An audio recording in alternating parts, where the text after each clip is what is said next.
Hello everyone and welcome back to AdventuresOfWellUmMe, and today we're going to be continuing our Game of Day discussion by talking about Forza Horizon 2. This is a game on the Xbox One, and it's an only on Xbox title. Forza is kind of the Xbox or Microsoft equivalent of Gran Turismo. It's that game, like the racing car game, that is exclusive to like that platform or that company, so Sony versus Microsoft.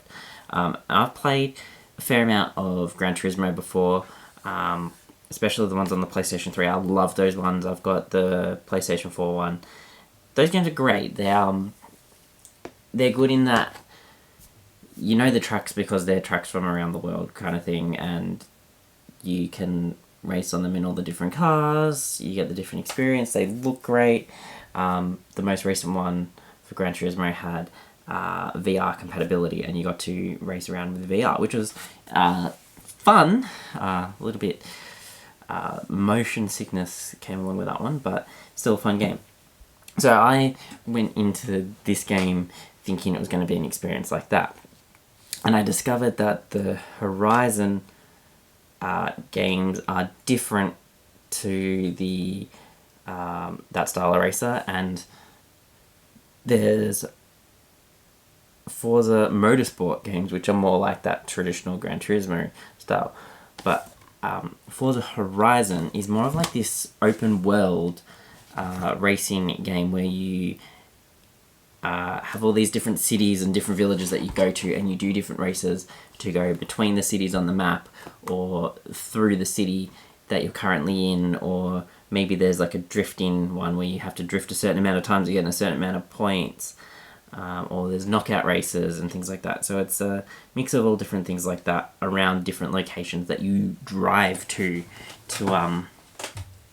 find the different races at different areas. And as you go through, you kind of, it's like a tiered event. You have a certain amount of races you beat in one city, and then that takes you to the next place where you then have a certain amount of races, and that takes you to the next place, and you kind of go through that way. And you win your credits and then save up and buy new cars that way as well. Plus you also get a new car for each type of set, I think it was, or you buy a new car for a discounted price after you beat one of the tournaments and move to the next one. I think that's how it worked. Can't exactly remember. It's been a little bit since I played it. But that open world aspect of the game was a lot of fun. It kind of allowed me to just drive around at some point when I just felt like driving around, and I got to explore the random countryside of where I was, or there was times where I wanted to race, or times where I just wanted to do like drifting challenges. And it was fun. You know, you could pick exactly what you want, and you weren't set to just, here is a track, complete that track. It was more open. And I liked, there was like special like garage finds, which were like old beat up cars that you had to find, which you'd then get sent to your mechanic, and then they would redo them all up, and you get a brand new car out of it, or like a vintage car and things like that. So there was lots of variation in this game, and I think that's what made it a game that really stood out to me compared to previous racing games that I'd played. There is just that complete sort of like open world experience in it, and you've got, you know, day and night cycles, you've got weather cycles which impact the your racing ability. It impacts the way that your car handles, and you can upgrade your car and spend your credits on different ways to kind of tune it and match different circumstances, and it's just lots of fun. And I've put a lot of hours into this compared to a lot of racing games, because racing games are some of those games where they're almost a bit of a fad for me. Like I kind of go into and I'll play it for a little bit and enjoy it, and then kind of that's it. I move on. This is one of those games where I actually solidly just played this game for a while, and I didn't sit and go, cool, I'll do a single race and then move on and play a different game. I actually sat and played a decent chunk of this game before I moved on to something else. And I think the thing I moved on from this one to the next was trying out the motorsport ones to see the difference between the two. Only because I cleared off the game data so I could fit something else on the Xbox at the time. Because I was using Game Pass and trying a whole lot of games as well at that same time, because I had the trial for that. So yeah, it kind of gives you a good way to kind of just explore car racing and exploration like mixed together, and you get to just go around these different cities and have some fun. I think it's very casual, but also you can have that competitive nature, and yeah, great single player game that you can also then join in multiplayer game online and have races that way. There's lots of DLC for these Forza games as well that I see coming up all the time.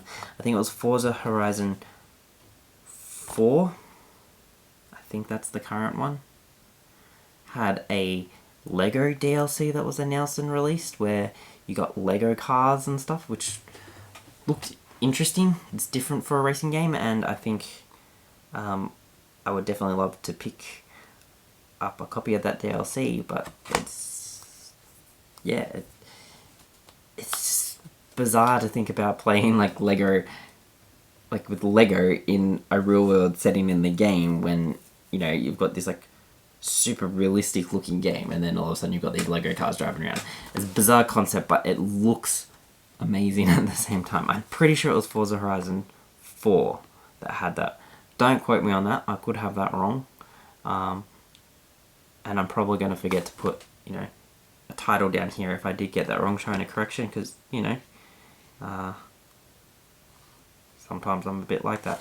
But this is, I'd actually rate this a lot higher than Gran Turismo in terms of enjoyability, and being more of a PlayStation fan when it comes to a lot of those games in comparisons that are similar on both consoles, I generally do often like games on PlayStation better,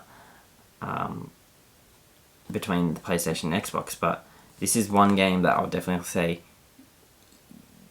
if you've got an Xbox, start collecting the Forza games. They are definitely fun. And after I started playing this, I actually started looking at kind of like the savers and places like that and salvos where, you know, you can pick up old games that people have just donated for, you know, $2-3 up to $5 depending on what it is. And I noticed that they have a lot of Xbox 360 and Xbox One racing games come through, and quite often I found some of the Forza games there, so I've actually picked up quite a few now to add to the collection. I decided, because mainly my Xbox collection is Xbox exclusives. I collect multi-platform games generally on the PlayStation, and then I've got my Xbox there where I just collect games that were exclusive to the Xbox console line. But this is one of those games where I started playing it, and, you know, I generally wouldn't go out and start just buying every single game that's on the Xbox just because it says exclusive or only for Xbox on it. This is one of those games that I definitely did go out and do the opposite of that general pattern that I do. I played it, enjoyed it, and went, I'm just going to go and look for those games. So I went for a little bit of, like, you know, op shop and second-hand shop, looking just to see what was out there, and picked up a couple of the other games in the Forza franchise. So definitely highly recommend these games, and definitely recommend them if you've got both Xbox and PlayStation. I do recommend this over picking up like Gran Turismo at the moment on the PlayStation 4. I think GT Sport, there was something about it just wasn't the same to me. It just felt a little bit meh. So this has kind of converted me over to the Xbox for racing games. There's that little tidbit for you.